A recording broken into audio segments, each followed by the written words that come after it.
How to Teach Algebra, your step-by-step guide to teaching algebra. Written by HowExpert Press. Narrated by Jared Capper. Chapter 1. Algebra as a Subject.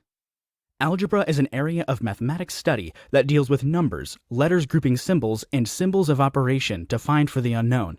It is considered by the students as one of the most difficult subjects to learn. As an algebra teacher, you should be able to teach your students the basics in learning the subject, narrow the scope or content by helping them understand that there are only 6 general underlying concepts that they need to master. The rest will simply be a combination and repetition of concepts to be used in solving specific algebraic expressions, be it an algebraic phrase or an algebraic sentence dealing with equations and inequalities. The 6 underlying concepts that should be mastered when studying algebra are: integers. There were 5 general rules to follow in dealing with integers or signed numbers. A. To add having the same sign. Add as if you are adding numbers and copy their common sign. B. To add integers having different signs. Subtract them and copy the sign of the number having greater absolute value. C. To subtract. Change the subtrahend to its opposite, then apply the addition rule. D. To multiply or divide having the same sign. Divide or multiply and the answer is always positive. E. To multiply or divide having different signs. Multiply or divide. This time the answer is always negative. In symbols, plus equals add then the answer is positive. Negative plus, add but the answer is negative. Plus, negative or, subtract then copy the sign of the number with. Negative plus, higher absolute value. To subtract, change the subtrahend then apply the addition rules. PEMDAS rule. 1.1. Parentheses, any grouping symbol and exponent. 1.2. Multiply and divide. 1.3. Add and subtract. Properties of real numbers or operations. Properties of operations can actually be done without going through the long method of showing procedures on how to come up with the solution. This can be done using a shortcut technique called transposition. Although unconsciously, the following properties are being applied. Closure property. Any number is a real number. Reflexive property. A number is always equal to itself.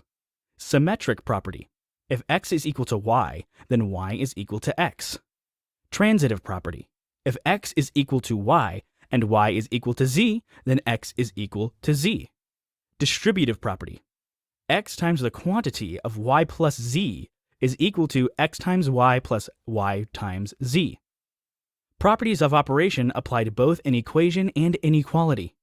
Addition property, subtraction property, multiplication property, and the division property.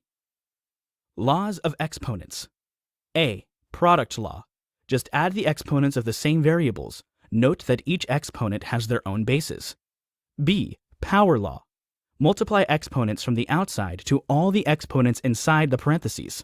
The bases are always enclosed in parentheses sharing the same exponent. C. Power of product. The exponent outside is distributed to each part of the expression. The exponent outside the grouping symbol will be used to raise the numerical coefficient to itself depending on the number of times the exponents indicates and to multiply each of the exponents of the variables to the said exponent. D. Quotient law. This law is applicable if the exponent of the numerator is greater than the denominator. Therefore, exponents of the same variables in the numerator and denominator are just being subtracted. E. Law of negative exponents. Obtained when one of the exponent factors is negative or when the exponent of the denominator is greater than the numerator. Results obtained with negative exponent has to be reciprocated because final answers in algebra must have positive exponents. F. Law of zero exponents. Obtained when one of the exponent factors is 0 or when the exponents of both numerator and denominator are equal. Any variable or symbol with an exponent of 0 is always expressed as 1. Like and unlike terms. Terms containing exactly the same variables and exactly the same exponents are said to be like, otherwise they are unlike.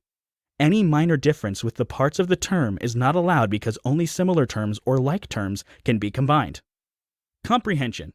This is the most important factor a student studying algebra should possess. Without comprehension, everything else will collapse. Although some students can solve mathematical and algebraic expressions, it will become useless unless they understand what the problem requires them to do. Once these 6 areas have been mastered, then the student will not have any problems dealing with any algebraic expression, be it an equation or inequality.